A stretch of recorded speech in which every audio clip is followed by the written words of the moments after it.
Welcome to Think Big with Dan and Qasim. Join hosts Dan Melnick and Qasim Masood as they explore big ideas, limitless possibilities, and engage with visionaries, entrepreneurs, and thought leaders who dare to dream big, get inspired, motivated, and find practical tips for personal growth. Think big, dream bigger, and ignite your potential.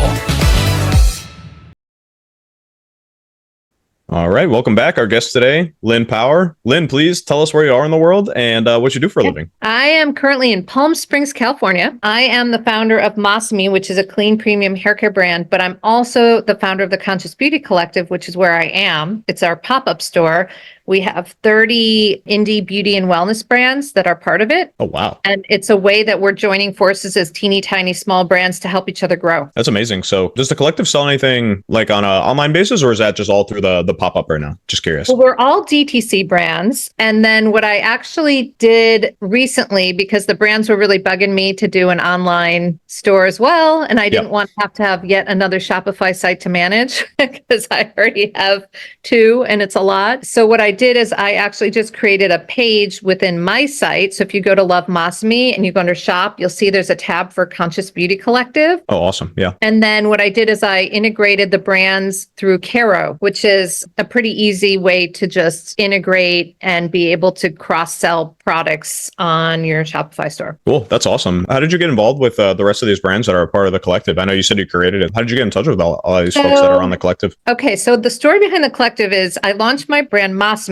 at New York Fashion Week in February 2020, Awesome. a month before COVID. We all know that. Yeah. And then I basically, we couldn't get into salons because they were all closed. So I started doing brand partnerships. And the brand partnerships were fantastic for growing my business organically, both email lists. I mean, we went from 2,500 when we kind of launched to now we're over 50,000 in our email, and it's all That's organic. awesome. It's still tiny. Okay. So I take it with a grain of salt. It's all still tiny, but it's organic growth, and we have a good list of highly engaged customers or potential customers. And I was just doing a lot of pragmatic partnerships like that, giveaways, social media following, gift with purchase exchanges, all sorts of stuff to just find new customers easily and affordably. And then in 2021, I got breast cancer. So I'm sorry. It's what it is. I had I was going through treatment for about a year, but I was bald for about 9 months, literally, and I had no eyebrows. I looked like an alien. So, and I'm a hair care founder. So that's not really a good look as a hair care founder. So I was going through my chemo and I was sort of thinking about, okay, what can I do to reprioritize my business? Because I can't do everything. And I clearly had to stop doing some of the things I was doing because it was too much. So I realized the brand partnerships were by far the best thing for my business, but also for me personally. I really enjoy working with other founders, connecting with other founders, sharing resources, sharing what works, sharing what doesn't work, which, by the way, can be almost as valuable, if not more valuable than what does work. And that's how this idea of the Conscious Beauty Collective was born. Also, retail at the time was still very tricky. It still is now, but it was coming out of COVID. And so the idea of, we can't really go into a retail store easily and control it. So let's just do our own. So we launched in 2022 in April, and we did our first pop-up in San Francisco. We were there 3 months. It was a little proof of concept. But to answer your question, I met a lot of those early founders from the first CBC from my brand partnerships I'd been doing since I launched. And so they were founders that I knew, that I'd worked with. I was living in New York City at the time. A bunch were New York City founders. And I basically just reached out to them and said, hey, would you guys be interested if I created this sort of platform for all of us to co-market? And at the heart of it is a store. And they were all like, yes, let's do it. So that's how it started. And then it's been largely word of mouth. So I have some founders that have been in every single store. I've done 4 now. This is the 4th one. It's in Palm Springs. Awesome. And then some founders come in and out depending on what they've got going on and their situation. But almost all the founders I've found just through connections and word of mouth and one founder recommending another and whatnot. So that's worked out great. I have about 30 brands in each store typically. That's awesome. Yeah, that's amazing. And then so, as far as your specific brand, that obviously was kind of like the start of everything. Tell me a little bit about, where that idea came from and what was kind of like your catalyst to take what was an idea, a problem that needed to be fixed in the market to ultimately deciding to like really start this brand and run with it? So I spent almost 30 years in the advertising industry, and I had my last corporate job I was CEO of J. Walter Thompson, New York. And wow. It was a very bureaucratic job. Can imagine, yeah. So I have to say, like, that's not what I love to do. I really love to build brands, and I got pretty removed from that. So I left in 2018 and I met my co-founder who'd been working on our formulas for almost 10 years.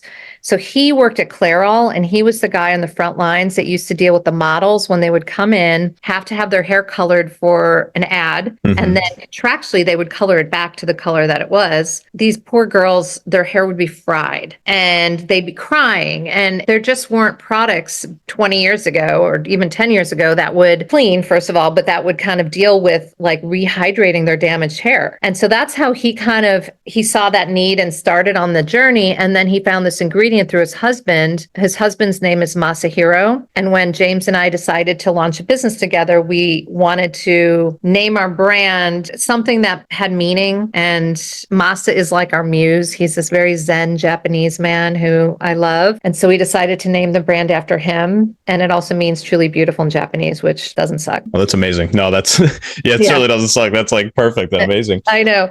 So anyway, but James had been working on the formulas. And then when I met him, he's not a business guy, right? So he doesn't know how to commercialize a business. Well, that's what I've been doing my whole life. So he's really good with the ingredients and kind of intuitively knowing how to put it together. And he had found the seaweed through Masa and had been experimenting with it. It took almost a decade to figure out how to really make it work. We use a powder form. It's called makabu. It grows in Northeast Japan, which is where Masa's from. And we figured out how to put it in our products in a way that basically delivers hydration, but does it weightlessly.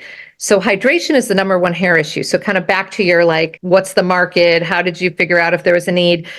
We knew that hydration is the number one hair issue. And I've worked on hair care products in my career as well. I've worked on L'Oreal's hair brands. I've worked on Nexus. I actually launched Gillette's men's hair care way back in the 90s before that was a thing. And so we knew hydration was a big thing to solve, but most products on the market, if you use them, you don't look like you have this problem. But like my hair pre-chemo was very thin.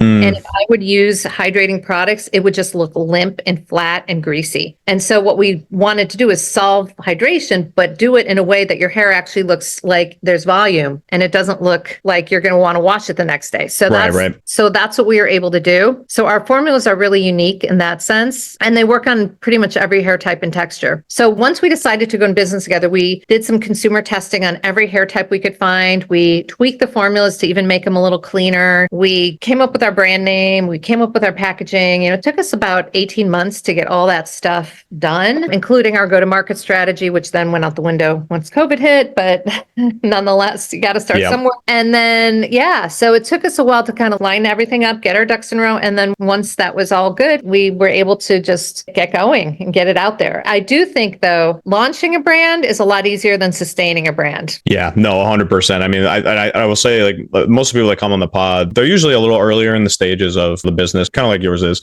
And I mean, I think a lot of the big pain points really come from, the things that you're forced to learn and forced to do in maintaining the business. Like you say, a lot of the things up front, you can miss and make some mistakes, but I think some of the mistakes that you can make, as you're already in business and working with a lot more volume can be much more costly, as well as you're just, when you're doing more volume, it obviously brings more things you haven't dealt with before you have to deal with. So that's definitely very, very true. I think that's definitely a shared experience across, CPG in general, across all kinds of like industries and things. So that's amazing. This sounds like you were like just a perfect fit. You all like found each other that way, really. It's crazy because I've had other business partnerships that were not great. Like, and you probably know what I'm talking about. You have somebody that you think you're compatible with, or you may have worked with even before, or you may have some knowledge of how they work, but then you go into business together and you realize, oh my God, like it's just not a good fit because either you're too similar and you're stepping on each other's toes because you both want to do the fun stuff and nobody wants to do the invoicing and the boring stuff,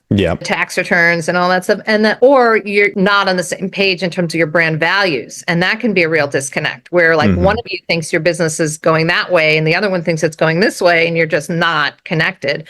So James and I, the good news is we're very much aligned on the values, and that was important. And then because we have such different skill sets, I think that's the part that makes it work. Because if you could find somebody, as if you're looking for a co-founder or just somebody to add to your team, find somebody who's got complementary skills and not just doing what you do. That would be my advice on that.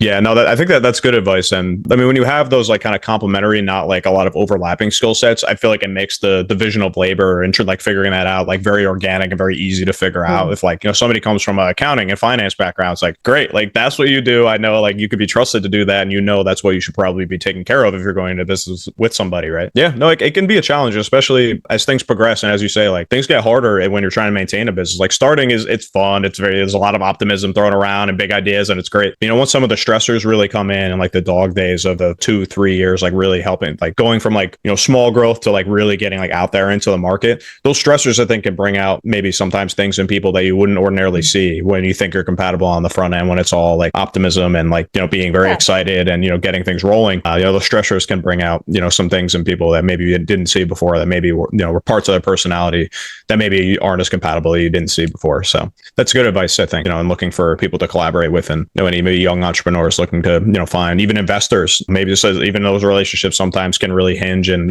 become kind of sour based on those things too. So I think that's really good advice, actually. Yeah. Yeah, cool. No, I've just found that you don't really know anyone until you're really in the weeds. And to your point, like when the shit hits the fan, that's when you really see somebody's true colors come out and how they handle that. Because so many people go into launching a business very naively, including me.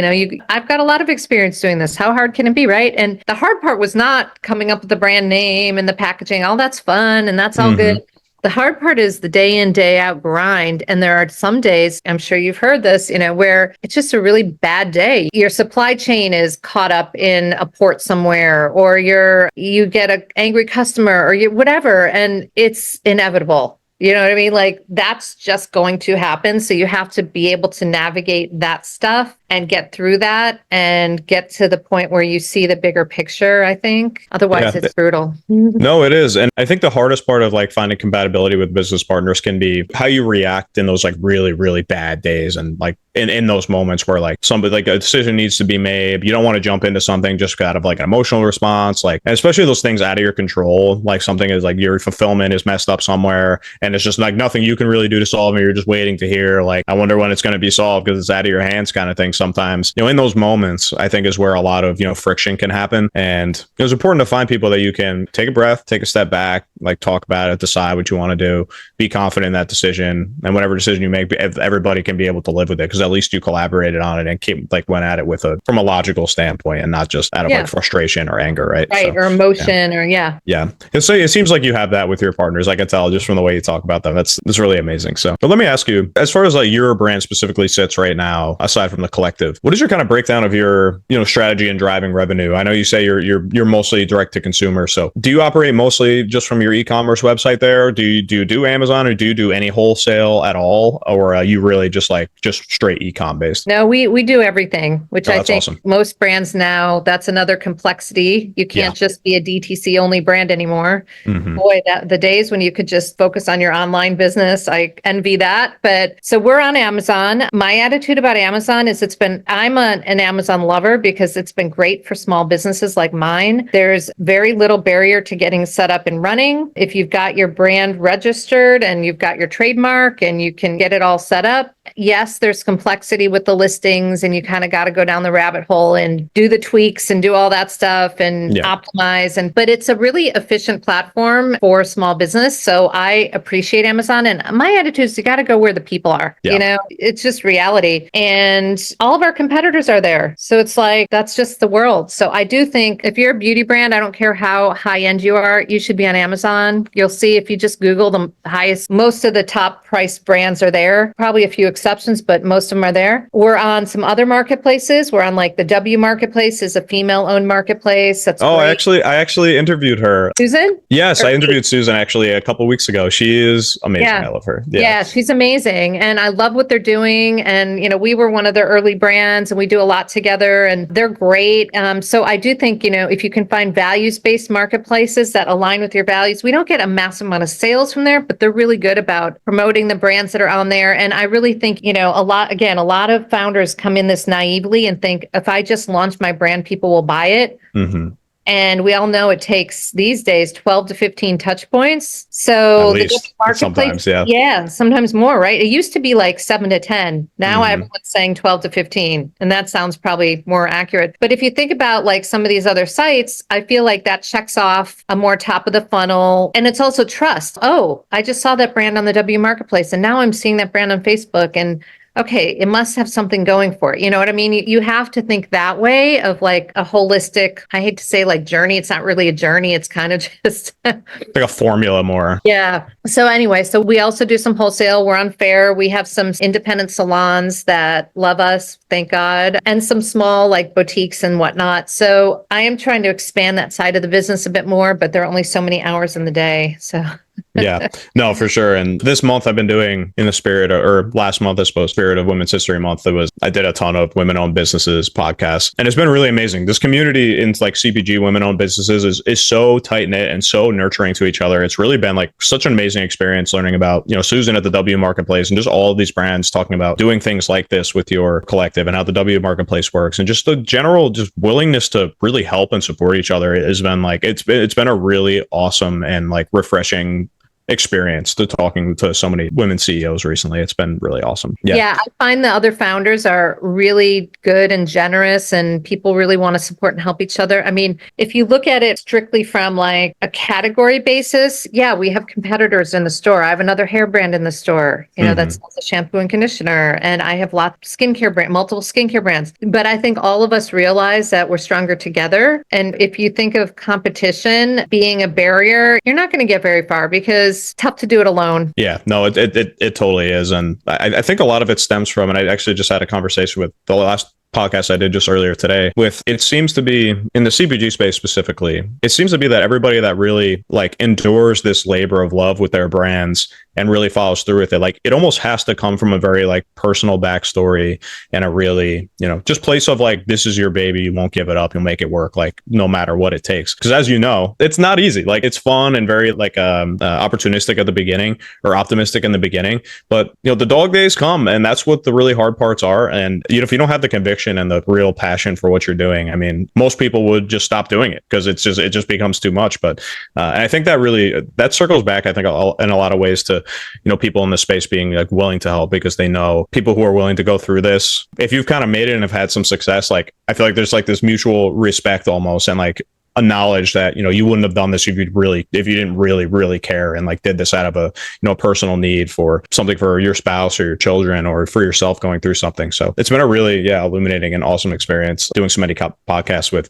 women in the CPG space. So tell me, like, what kind of strategies are you thinking for expanding the wholesale side of things? I know you said you're in a few salons. Are you trying to look more into like the getting into salon doors kind of place, or are you looking to expand primarily more into the kind of like more retail type space? So I'm definitely leaning more towards salons, independent salons, and things like boutique hotels or spas or smaller boutiques, just because I've heard such nightmare stories from small brands trying to deal with Target or Ulta or Sephora or any of those, it's really difficult if you're small because our cost of goods are higher because we're doing less volume than the big guys. So it puts a lot of constraint on our margins to be able to compete in those environments. And then when you're in there, there's no guarantee you're going to stay in there. So you can do a lot of work just to get in. And then if you don't meet their velocity, which is their shelf turns, you're kicked out. So for me, I think that's just not a route we're going down. So we're really focused on more the independent retailers, which there are lots of different options there. So if anybody knows good salons,